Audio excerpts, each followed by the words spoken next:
করোনার সেই সময়ের থেকে গোলমাল চলছে, সবাই যার যার দিক থেকে ভালো করার চেষ্টা করছে। ডাইরেকশন এবং পরিচালনা কি এটা যাতে বুঝে শিখে তারপর আসে। করোনার সেই সময়ের থেকে গোলমাল চলছে, তো দর্শক সাদরে গ্রহণ করেছে এবং দর্শকের ভালো লাগা ভালোবেসেছে বলেই নাটক এ পর্যন্ত এগিয়েছে এবং আশা করি সামনে আরও এগোবে।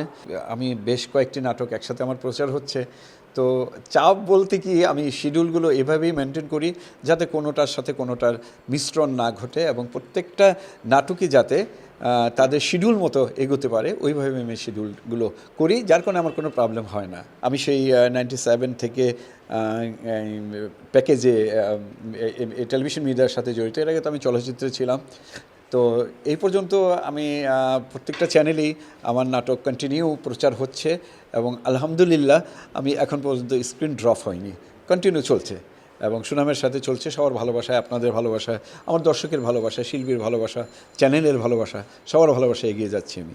আসলে ঈদের কয়েকটি কাজ আমার করার কথা ছিল, কিন্তু অত্যন্ত দুর্ভাগ্যের বিষয় যে আমার সিরিয়ালের শিডিউলগুলো এমনভাবে পড়েছে যে আমার হয়তো ঈদের 3-4 দিন আগ পর্যন্ত আমার ঈদের এই সিরিয়ালের শুটিংই করতে হবে, যার কারণে ঈদের নাটক এবছর আমার হয়তো করা হচ্ছে না।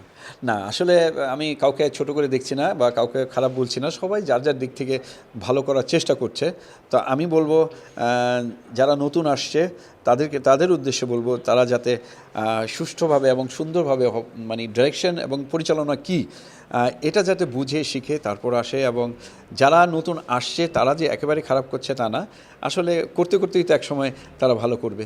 না, আশা করছি এবছর যারা আমাদের কিছুদিন আগে ডাইরেক্টর গিল্ডসের নির্বাচন হলো, এর আগে আমি ভারপ্রাপ্ত সভাপতি ছিলাম, তো নির্বাচন অত্যন্ত সুষ্ঠুভাবে হয়েছে এবং যারা নির্বাচনে প্রতিদ্বন্দ্বিতা করে জিতেছে সবাই ভালো করেছে এবং আশা করি সবাই ভালো করবে এবং আমার বিশ্বাস যে সবাই এখন যে নতুন নতুন কমিটি আসছে এরা ভালো করবে।